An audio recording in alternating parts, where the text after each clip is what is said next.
just wanted to say, it just reminded me of, sort of friends from my, I would say, teenage years, who were slightly overweight, and they would start counting calories. And I remember many of them would look at a bar of chocolate and look at the package and, oh, okay, so only 100 or 200 calories in it. So they literally would count like up to 500-600 calories. I don't understand calories. I've never counted calories, but 600 calories per day. But all they would eat is 2 bars of chocolate to add up to the 600 calories. Of course, they're setting themselves up to failure because they probably ended up nutritionally deficient. You're not getting the nutrition your body deserves from those 2 bars of chocolate per day. And they would be constantly hungry. So they would give up. Oh, I'm not dieting now this week, but maybe I'll start again next Monday. So you are set up, they were doomed to fail. Yeah, I think the problem is nobody taught people how to eat. You know, nobody's taught people how to eat. Like, how do you eat to be full? How do you eat to understand your hunger? How can you decrease your hunger in the short term? How can you decrease your hunger in the long term? How do different diets work, right? And nobody's done that. All they do is they take somebody who's most likely to blame themselves, right? Most likely to blame themselves, right? Somebody who struggled with obesity lifelong, right? And weight loss issues lifelong, right? Even diabetes patients, right? When you walk into the office and the doctor says your A1C is 8.5, 90, you have to do better, right? Like, how does that feel, right? You're more likely to blame yourself, right? So if you're blaming yourself and they set you up to fail, when you do fail, who are you blaming? Yourself, right? And nobody's thinking, wait a second, like, maybe I have it all wrong. Maybe I don't understand the power and the nature of what it is I'm trying to accomplish. And most people don't. They come into my office. You know, we've helped over 1,000 patients lose 40,000 pounds. Okay, we've helped over 1,000 patients lose 40,000 pounds. We've published countless things into the medical literature, including triglycerides going from 1,000 to 150, A1Cs of 12 going to under 6. I mean, we've put it all there. Now, binge eating symptoms going from through the roof to non-existent.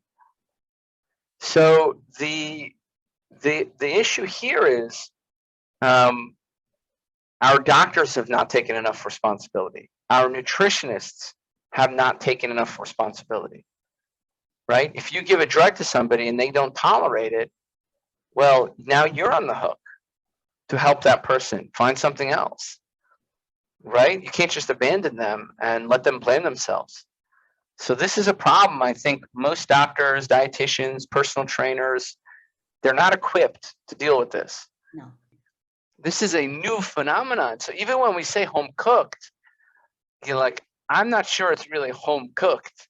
I don't know if that makes sense. But like, to your point, all those things you ate, even the traditional staples, and even, let's say, the other things, chocolate, ice cream, pizza, bread, right? That endocrinologist, did she ever say, hey, you can use this almond flour, right? And you can put it with a little bit of butter. You can have bread. It's going to taste awesome. Did she ever say, you interviewed Rosette? I know Rosette mentioned she talked to you. This has been her passion. Do you know how many people, lifelong type 1 diabetic patients, that their life has been changed, that they can enjoy a bread without any blood sugar fluctuations, that they can enjoy a piece of cake? And most of the patients that have type 1 diabetes, they don't want much. They just want to take, hey, all you need is a little bit of monk fruit and almond flour, right? None of this is health food. None of this is weight loss food, right? But it's a way to eat low glycemic food, right? Did that endocrinologist tell you you could take cacao, put a little bit of sweetener in it, and now you can enjoy chocolate? Did they ever say that to you? Did they ever say to you, you can get a zucchini, you get a spiralizer, it's going to taste like the best pasta you've ever had? Did she ever tell you that? No. Right? And so you felt bad, But in reality, they didn't give you the tools. So this comes back to responsibility, right? While it's true, the endocrinologist doesn't force feed you carbohydrates. What did they do? They shamed you, they blamed you, and they gave you no tools. So this is my passion. It's like, I'm here to disrupt medicine. I'm here to take all of these people and show them how inadequate they are and give people a different way. Because this is the standard of care. Shame, blame, and no help. Hey, in front of me is somebody who's having trouble managing their blood sugar. Maybe I should show them how to eat food in a way that doesn't make it worse, right?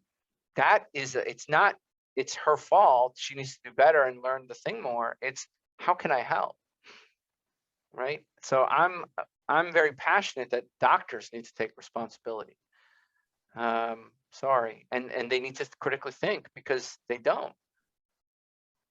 I would say when I first started low carb, it was, I found out about it and I wanted to try it, and I had absolutely no support. I've said this over and over again in my channel.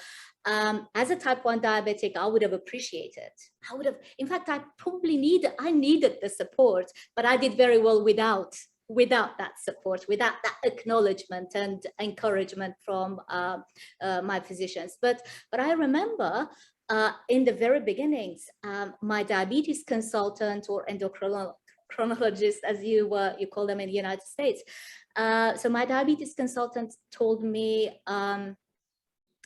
oh, there is not enough data, which now I know is wrong, about this low carbohydrate lifestyle. Besides, she said, and this is word for word, I remember it. She said, you're still young, so if you are considering having a baby, cutting out carbohydrates is not going to help you. This is exactly what she said. You need carbohydrates to remain fertile if you are going to have another baby, because you're still young, she said. That's bullshit. Now, I know that is she lied. Sorry, she lied. Complete nonsense. I know that. Yeah. So, but now the tunes change. Now I have another diabetes consultant who at least supports. But I feel I personally understand my day-to-day management of my blood sugars by eating high protein diet, which is what I'm doing right now, but better than he does.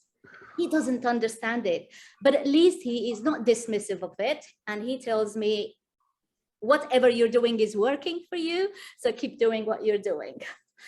And sometimes that's, as a patient, that's all you need to hear. You need to be told, you're doing well, keep it up. I think it's important. I think it's extremely important, even if they don't have the right knowledge to give you the exact, sort of pieces of information you need. At least telling you, not dismissing you, is quite a big deal as a patient. I'm going to tell you that I think we can do better. This is why we do it remotely. We monitor people remotely. We encourage them remotely. We offer support remotely. You're at home using your CGM.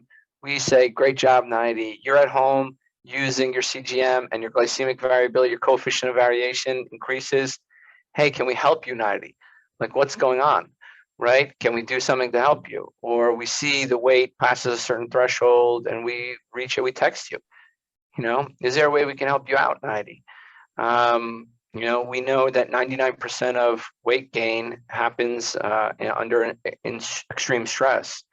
So we try to be a beacon of stress relief in a community for people. I think the current model of medicine is a disaster. Just flat out is a disaster. We have lemmings, we have people uninterested, not curious, and not responsible. They've said that the population is not responsible. So 80 to 90% of people want to do good.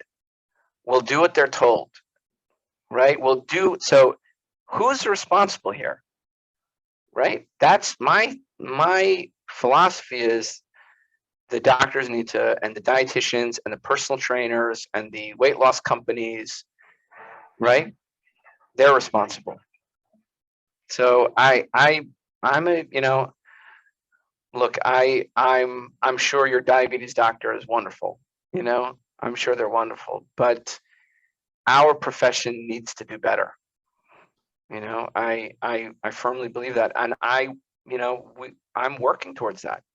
We're hiring doctors, right? We're expanding. We made the Society of Metabolic Health Practitioners so that doctors could get educated.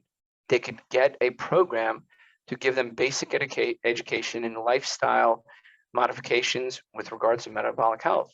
We've published it into the literature. In fact, another thing, Nayiri, I published it into the literature. Hey, we can predict who will get a high LDL with a low carb diet. We can help you predict it. And if you get a high LDL with a low carb diet, here is a potential remedy that may work, right? That has nothing to do with what you thought it was, which was saturated fat. We published this into the literature.